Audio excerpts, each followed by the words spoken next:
Hi, it's Danny, video 7 on the wrists. Sometimes we're just too stiff in the wrist joints, and there's the art of loosening.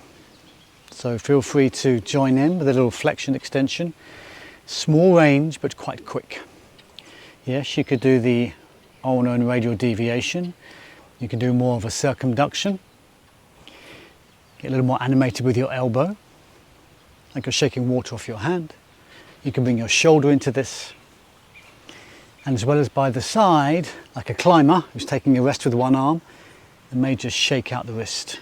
Very nice pronation, supination of the forearm here to release any tension in all those little wrist bones and hand bones. Different directions, shaking out. Let's change over. So loosening by the side, you might weight shift. Floppy wrist, not easy. Loosen out. Again, you can bring the elbow in, get a bit more dynamic.